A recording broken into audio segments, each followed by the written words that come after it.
സംതൃപ്തമായ 5 വർഷമാണ് കടന്നുപോയത്. കൊച്ചിയിലെ ജനങ്ങൾ ഒരുപാട് വെല്ലുവിളി നിറഞ്ഞ ഒരു ഭരണമാണ് ഏൽപ്പിച്ചത്. ഭൂരിപക്ഷമില്ലാത്ത ഭരണം. പക്ഷേ ഞങ്ങൾ നിരാശപ്പെട്ടില്ല. ജനാധിപത്യത്തിൽ ആര് ഭരിക്കണമെന്നും എത്ര സീറ്റ് ലഭിക്കണം എന്നും നിങ്ങളാണ് തീരുമാനിക്കുന്നത്. നിങ്ങളുടെ തീരുമാനമനുസരിച്ച് നിങ്ങളുടെ നഗരത്തെ 5 വർഷം ഞാൻ പരിപാലിക്കാൻ ശ്രമിച്ചിട്ടുണ്ട്.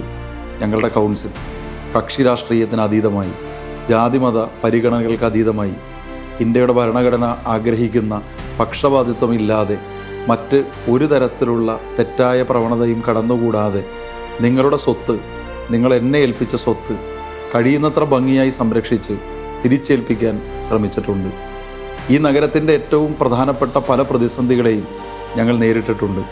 ബ്രഹ്മപുരത്തെ പ്രതിസന്ധി പരിഹരിച്ചത്, നമ്മുടെ എല്ലാ സേവനങ്ങളും ഓൺലൈനാക്കിയ കെ സ്മാർട്ട് പദ്ധതി, വെളിച്ചത്തിൻ്റെ പുതിയ നാമ്പുകൾ തുറന്ന LED ലൈറ്റുകൾ, വെളിച്ച വിപ്ലവം എന്ന് ആളുകൾ വിളിക്കുന്ന ഈ മാറ്റങ്ങൾ, നിങ്ങളുടെ റോഡുകൾ കൂടുതൽ സഞ്ചാരപരമായ റോഡുകളാക്കി മാറ്റിയത്, ഒട്ടേറെ കാലമായി ഒരിക്കലും നടക്കില്ല എന്ന് എല്ലാവരും ധരിച്ച കൊച്ചി നഗരസഭയുടെ ആസ്ഥാന മന്ദിരം, പാവപ്പെട്ട മനുഷ്യരെ 390-ലധികം പേരെ നമ്മുടെ തുരുത്തിയിൽ പുനരധിവസിപ്പിച്ച 2 വൻകിട ഫ്ലാറ്റുകൾ, എറണാകുളം മാർക്കറ്റ്, 10 മേയർമാർ കല്ലിട്ട് പോയ എറണാകുളം മാർക്കറ്റ് നമുക്ക് പൂർത്തീകരിക്കാൻ കഴിഞ്ഞു. കൊച്ചി നഗരത്തിൻ്റെ എല്ലാ ഓപ്പൺ സ്പേസുകളും നമ്മൾ മനോഹരമാക്കിയ പൊതു ഇടങ്ങളാക്കി മാറ്റി. കലാകാരന്മാർ നമ്മുടെ സമ്പത്താണ് എന്ന് നമ്മൾ ലോകത്തിൻ്റെ നെറുകയിൽ ഇരുന്ന് പറഞ്ഞു. നമ്മൾ അവർക്ക് വേണ്ടി ആർട്ട് സ്പേസ് കൊച്ചി സംഘടിപ്പിച്ചു. ഇന്ത്യയിലെ ഏറ്റവും പ്രധാനപ്പെട്ട നർത്തകരെ നമ്മൾ എറണാകുളത്ത് കൊണ്ടുവന്നു. നമ്മൾ ഡാൻസ് ഫെസ്റ്റ് കഴിഞ്ഞ 4 കൊല്ലമായി നടത്തുന്നു. കഴിഞ്ഞ കൗൺസിൽ കാലത്ത് ആരംഭിച്ച മാരത്തോൺ, ഭരണം മാറിയെങ്കിലും രാഷ്ട്രീയത്തിൻ്റെ നിറം മാറിയെങ്കിലും മാരത്തോണിന് യാതൊരു മാറ്റവും വന്നില്ല. സച്ചിൻ ടെണ്ടുൽക്കർ എല്ലാ വർഷവും അത് ഇനോഗ്രേറ്റ് ചെയ്യുന്നത് തുടർന്നുകൊണ്ടേ ഇരിക്കുന്നു.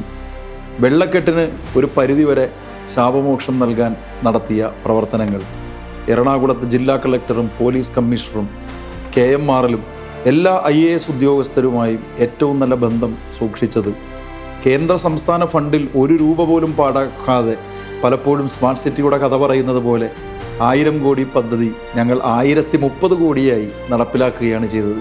കേരളത്തെപ്പറ്റി നിങ്ങൾ പണം ചെലവാക്കാത്ത ആളുകളാണ് എന്ന് പറയുന്ന ആളുകൾക്ക് ഒരു ചോദ്യചിഹ്നം പോലും ഇടാൻ കഴിയാത്ത വിധത്തിൽ ഞങ്ങൾ ഈ പ്രവർത്തനം നടത്തി. ഏറ്റവും അവസാനം എൻ്റെ ഹൃദയത്തോട് ചേർത്ത് പിടിച്ച സമൃദ്ധി, കൊച്ചിയിലെ മനുഷ്യർ വിശപ്പ് ഉള്ളവരാകരുത്, വിശപ്പില്ലാത്ത ഒരു നഗരമുണ്ടാകണം, വിശപ്പ് രഹിത നഗരമുണ്ടാകണം.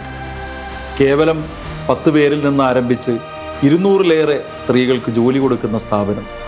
നിങ്ങൾ കൊച്ചിക്കാർക്ക് അഭിമാനപൂർവ്വം പറയാം, ഇത് ഞങ്ങളുടെ പദ്ധതിയാണ്, കൊച്ചി കേരളത്തിന് സമ്മാനിച്ച പദ്ധതിയാണ്. പാവപ്പെട്ടൊരു വീട്ടമ്മ മകളുമായി ഒരു ഇൻ്റർവ്യൂവിന് ഈ കൊച്ചിയിലേക്ക് വന്നാൽ അവർക്ക് 100 രൂപ താമസ സൗകര്യം ഒരുക്കാൻ കഴിയുന്ന ഷീ ലോഡ്ജ്. പറയാൻ തുടങ്ങിയാൽ ഞങ്ങൾ LDFൻ്റെ മാനിഫെസ്റ്റോയിൽ പ്രഖ്യാപിച്ച മിക്കവാറും കാര്യങ്ങൾ പൂർത്തീകരിക്കാൻ ശ്രമിച്ചിട്ടുണ്ട്. ഏറെക്കാലമായി എല്ലാവരും നടക്കില്ലെന്ന് തീരുമാനിച്ച തമ്മനം മുല്ലപ്പടി റോഡും ആരംഭിക്കാൻ പോകുന്നു. എല്ലാ നടപടിക്രമങ്ങളും പൂർത്തീകരിച്ചിരിക്കുന്നു. അറ്റ്ലാന്റിസിലും വടുതലയിലും പുതിയ ROBകൾ വരുന്നു. KMRLൻ്റെ നേതൃത്വത്തിൽ വാട്ടർ മെട്രോ കൊച്ചി നഗരസഭയുടെ കൂടി സഹായത്തോടെ കൂടുതൽ സ്ഥലങ്ങളിലേക്ക് വ്യാപിച്ചുകൊണ്ടേയിരിക്കുന്നു.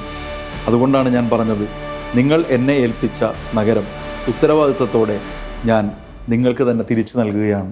അതൊരിക്കലും LDF ആണ് ഭരിച്ചത് എന്നതുകൊണ്ട്, ഞങ്ങൾ മാനിഫെസ്റ്റോയിൽ പറഞ്ഞ കാര്യങ്ങളാണ് ചെയ്തത് എന്നതുകൊണ്ട് ഞങ്ങൾ അതിനെ ഒന്നും LDF ആയി മാത്രം കാണുന്നില്ല. കാരണം ഈ നഗരം LDFൻ്റെ അല്ല.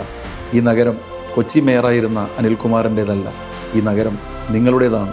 നിങ്ങളുടെ നഗരം നോക്കി നടത്താൻ ഏൽപ്പിച്ച സാധാരണക്കാരനായ ഒരു പൊതുപ്രവർത്തകൻ മാത്രമായിരുന്നു ഞാൻ. എൻ്റെ സഹപ്രവർത്തകരായ മുഴുവൻ പേരെയും ചേർത്ത് പിടിച്ചാണ് ഈ നഗരം മുന്നോട്ട് പോയത്.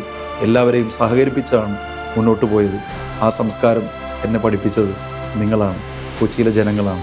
അതുകൊണ്ട് ഏറ്റവും അവസാനമായി ഭരണാധികാരി എന്ന നിലയിൽ തിരിഞ്ഞു നോക്കുമ്പോൾ വളരെ സംതൃപ്തമായി നിങ്ങളുടെ കാൽക്കൽ ഞാൻ എന്നെ ഏൽപ്പിച്ച ദൗത്യം വിജയകരമായി എനിക്ക് കഴിയാവുന്ന നിലയിൽ പൂർത്തീകരിച്ചതിന് ശേഷം അത് തിരികെ ഉപചാരപൂർവ്വം, നന്ദിയോടെ, കൃതാർത്ഥതയോടെ, ഒരിക്കലും എൻ്റെ മനസ്സിൽ ഉറവ് പറ്റാത്ത സ്നേഹത്തോടെ, സംതൃപ്തിയോടെ, എല്ലാ നിലയിലുമുള്ള മനുഷ്യത്വത്തോടെ ഞാൻ നിങ്ങൾക്ക് തിരിച്ചേൽപ്പിക്കുന്നു. നിങ്ങളുടെ പുതിയ ഭരണാധികാരിയെ ഈ നഗരത്തെ ഏൽപ്പിക്കുക.